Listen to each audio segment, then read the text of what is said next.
వైజాగ్ అండి, international Bhogapuram airport highway అండి. ఇది నేషనల్ హైవే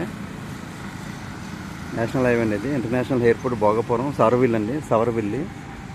సో ఇలా కొబ్బరి తోట ఫర్ సేల్ అండి ఇలాగా. సో నేషనల్ హైవే అండి ఇది. అది జెండాలు ఉన్నది లేఅవుట్ అండి. అది లేఅవుట్ వేస్తున్నారు, అది అలాగా జెండాలు ఉన్నది లేఅవుట్ వేస్తున్నారు. సో ఇది ఇలా కొబ్బరి తోట లాగా ఇలా ఫర్ సేల్ అండి. ఇలా ఎకరం 66 సెంట్లు అండి. ఇలా కమర్షియల్ అండి. ఎకరం 66 సెంట్లు. ఇందులో ఎకరం కావాలితే ఎకరం ఇస్తారు.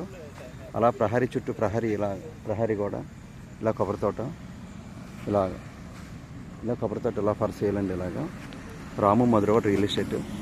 సో ఇది నేషనల్ హైవే అండి. ఇది భోగపురం నేషనల్ హైవే. ఎయిర్పోర్ట్కి 3-4 km వస్తుందండి. 3 km వస్తుంది ఎయిర్పోర్ట్కి. 3 kmలోనూ ఇలాగా ఎకరం ఉందండి. ఇది మీకు రెస్టారెంట్, హోటల్, సో కళ్యాణ మండపం, ఒక ఏదైనా ఫంక్షన్ హాల్ కానీ సరే ఏమైనా బాగుంటుంది. ఇది అందుకు కొబ్బరి తోట లాగా ఇలా కొబ్బరి తోట ఫర్ సేల్ అండి. ఇలా కొబ్బరి తోట. సో ఇలా ఎకరం 66 సెంట్లు అండి. ఎకరం 10 కోట్లు చెప్తున్నారండి. ఎకరం 10 కోట్లు చెప్తున్నారు.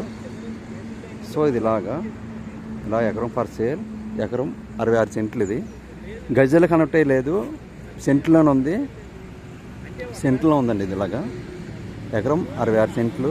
నేషనల్ హైవే అండి. ఇది నేషనల్ హైవే పోల్పిల్లి. నేషనల్ హైవే నుండి జస్ట్ పోల్పిల్లి నేషనల్ హైవేని ఆనుకోనే, రోడ్ యాక్సిడెంట్ గట్రా ఏం లేదండి. మొత్తం పోగా ఇది. మొత్తం ఇలాగా ఎకరం 66 సెంట్లు.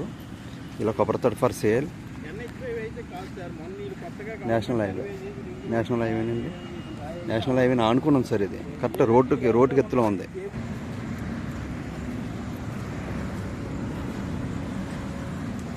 ఇలా కొబ్బరి తోట అండి. ఎకరం 66 సెంట్లు అండి. ఇలాగా నేషనల్ హైవేని ఆనుకొని పోల్పిల్లి నేషనల్ హైవేని ఆనుకొని కమర్షియల్ సైటు. ఎకరం 10 కోట్లు చెప్తున్నారండి. ఇలాగా ఎకరం 10 కోట్లు చెప్తున్నారు. ఇలాగా సో సేల్ అండి. ఇలా కొబ్బరి తోట ఫర్ సేల్. ఇలా కొబ్బరి తోట ఇలాగ ఎకరం 66 సెంట్లు ఫర్ సేల్ అండి. ఇలా ఫర్ సేల్.